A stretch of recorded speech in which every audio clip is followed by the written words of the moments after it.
ISR9 news కి స్వాగతం. NDA కూటమి ఐకమత్యంతోనే విజయం సాధించింది. ఆంధ్రప్రదేశ్లో జగ్గేపేట నియోజకవర్గంలో పార్టీ విస్తరించడానికి కృషి చేద్దాం. కీసర రాంబాబు బీజేపీ పార్టీ వల్లనే టీడీపీ జనసేన గెలిచింది అని అన్నారు. తెలుగుదేశం కానీ జనసేన కానీ మన ఎన్డీఏ కూటమి కానీ గెలవడానికి కాదు. దీంట్లో ఎక్కువ తక్కువ అని చెప్తే మటు మనం ఖచ్చితంగా ఖండించాల్సింది. బీజేపీ లేకపోతే ఎక్కడుంది? ఎప్పుడైతే 3 సార్లు 4 సార్లు వాళ్ళ రోజున మన టీడీపీ గవర్నమెంట్ ఫామ్ చేయగలిగిందంటే, ప్రభుత్వాన్ని ఏర్పరచగలిగిందంటే కేవలం బీజేపీతో పొత్తు పెట్టుకున్నప్పుడు మాత్రమే గెలిచింది. బీజేపీతో పొత్తు పెట్టుకోకుండా ఇండివిజువల్గా పనిచేసినప్పుడు ఘోరంగా ఓడిపోయింది. 23 సీట్లు ఉన్నాయి.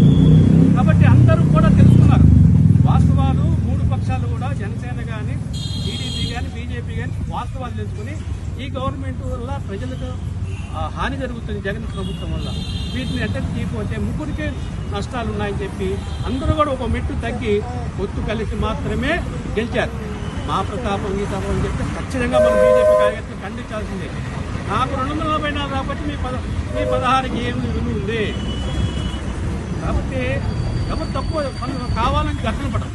ఆ విధంగా ఉన్నటువంటి భావాలు ఉన్న వాళ్ళని వెంటనే ఖండించాలి. మనం ఖండించి మన యొక్క వాటాన్ని మనం తీసుకోవాలి. మనం ప్రజల్లోకి వెళ్ళాలి. ప్రజల సమస్యను తీసుకోవాలి. ప్రజలకు మేలు చేయాలి. అన్ని పథకాలు మనవే. ఆ పథకాలకు వచ్చే నిధులు కూడా కేంద్రానివే. ఆ కాబట్టి మన కార్యకర్తలకి కావలసినటువంటి హెల్ప్ చేయాలి. దీనికి మనందరూ కూడా క్రియాశీలంగా ఉండాలి. ఏముంది అయిపోయిందంటే ఒక లెవెల్ చేస్తారు, మన శ్రీనివాసరావు గారు, శ్రీకాంత్ గారు, శ్రీవాణి గారు చేస్తారు, అప్పారావు గారు చేస్తారు అనుకోండి.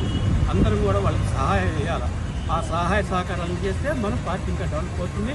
మన బూత్ కమిటీలు విస్తరించాలా, బాగా పనిచేసేట్టు మనం చేసుకోవాలా.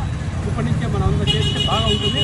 ఆ విధంగా మనం స్ఫూర్తిని పొంది వాళ్ళ త్యాగం చేశారు. వాళ్ళు జీవితాన్ని త్యాగం చేస్తున్నారు. నరేంద్ర మోడీ కానీ, అమిత్ షా కానీ, ఎల్కే అద్వానీ గారు కానీ, మరి రాజ్నాథ్ సింగ్ గారు, వీళ్ళందరూ కూడా జీవితాలు త్యాగం చేసి పార్టీ కోసం శ్రమిస్తున్నారు.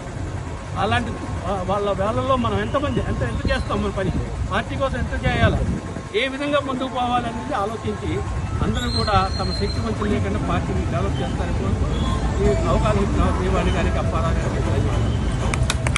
भारत माता की, भारत माता की।